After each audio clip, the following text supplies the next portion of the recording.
Halo Sehat, info kesehatan berbasis ilmiah dari hasil riset, review tim medis, dan juga dokter. Jangan lupa subscribe.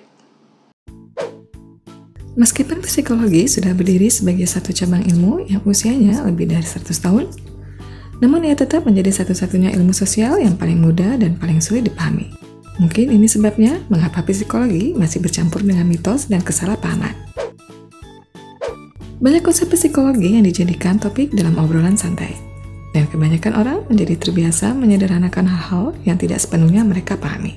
Obsessive Compulsive Disorder atau OCD misalnya, bukan hanya sekedar tentang kerapian dan keteraturan, demikian juga dengan introvert yang sebenarnya tidak sama dengan antisosial.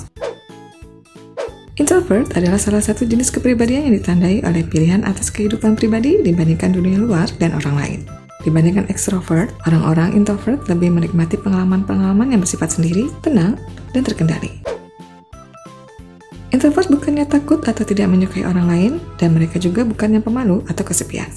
Pesta yang penuh dengan orang bisa jadi siksaan bagi introvert, tetapi mereka akan menikmati obrolan pribadi dalam suasana yang tenang. Lingkungan yang sepi dan damai lebih cocok bagi sistem saraf yang dimiliki orang introvert. Antisosial adalah gangguan kepribadian yang ditandai oleh sikap impulsif, tidak bertanggung jawab, dan seringkali mengarah pada tindak kriminal. Orang dengan gangguan ini biasanya bersifat manipulatif, menyesatkan, dan tidak peduli pada perasaan orang lain. Seperti jenis gangguan kepribadian lainnya, gangguan antisosial berada pada suatu spektrum, yang artinya kondisi ini memiliki beberapa tingkatan, mulai dari bersikap buruk sesekali hingga melanggar hukum berulang kali dan melakukan tindak kriminal yang serius.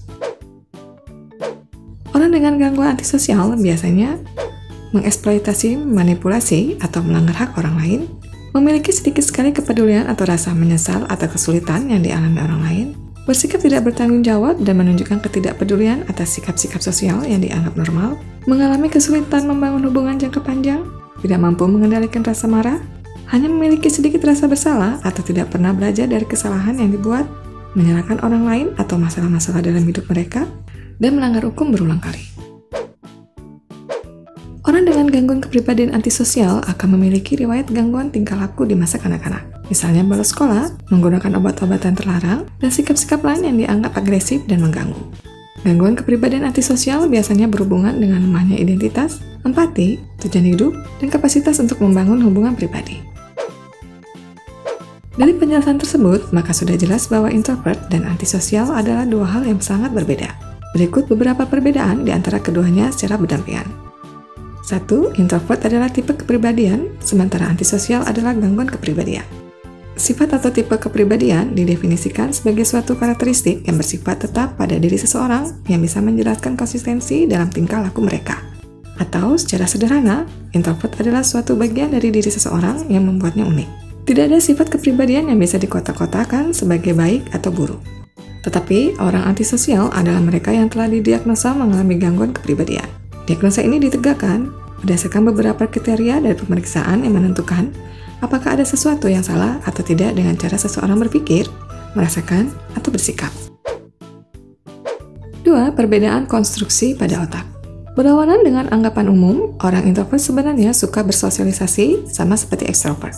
Hanya saja mereka tidak haus akan interaksi sosial.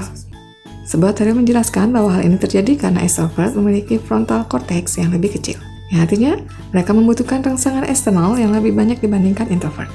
Menariknya, hal ini juga berlaku bagi mereka yang mengalami gangguan kepribadian antisosial, tetapi kasusnya jauh lebih ekstrim. Bukan hanya memiliki frontal cortex yang lebih kecil, antisosial juga cenderung mengalami disfungsi pada bagian amigdala di otak. 3. Introvert bisa membangun hubungan dengan orang lain, antisosial tidak. Masalah umum yang terjadi pada orang-orang dengan gangguan kepribadian adalah mereka kesulitan membentuk dan membangun hubungan dengan orang lain, demikian juga dengan antisosial. Bahkan, faktanya studi menunjukkan bahwa mereka yang didiagnosa sebagai psikopat hampir seluruhnya tidak mampu memahami orang lain.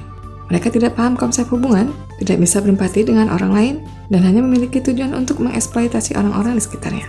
Di sisi lain, introvert sepenuhnya mampu untuk membangun hubungan yang sehat dan penuh makna dengan orang lain.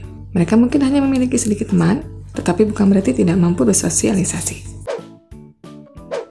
4. Introvert cenderung pendiam, antisosial suka memanfaatkan daya tariknya. Mungkin cara paling mudah untuk mengenali seseorang introvert adalah bahwa mereka kelihatan pemalu saat pertama bertemu. Introvert lebih suka menyendiri dan lebih banyak mendengarkan dibanding bicara. Namun, mereka bisa jadi ceria dan cerewet saat bersama orang-orang terdekatnya. Tapi mereka tidak suka menjadi pusat perhatian.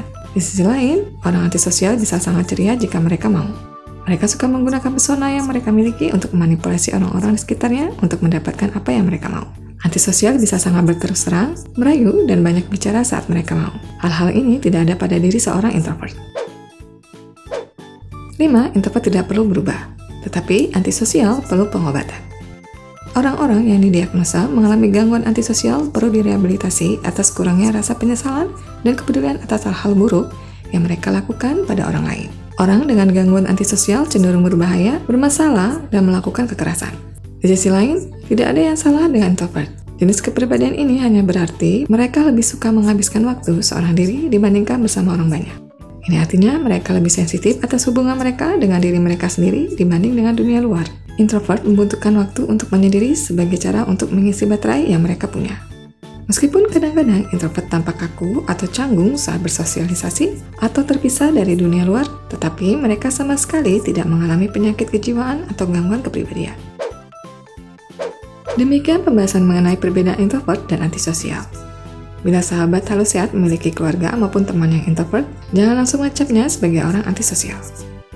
Kita harus menghargai dan memahami karakter atau sifat introvertnya dan jangan terlalu memaksakan hal-hal yang tidak dia sukai. Semoga informasi ini bermanfaat dan jangan lupa untuk tuliskan pendapat mengenai topik ini di kolom komentar. Info yang kami berikan telah melalui validitas informasi kesehatan yang aktual dengan pendekatan ilmiah, direview tenaga ahli dan dokter. Jangan sampai Anda melewatkan info kesehatan yang krusial dan mungkin dapat menyelamatkan keluarga dan teman kita. Jangan lupa subscribe dan nyalakan lonceng notifikasi agar tidak ketinggalan info dari Halus Sehat.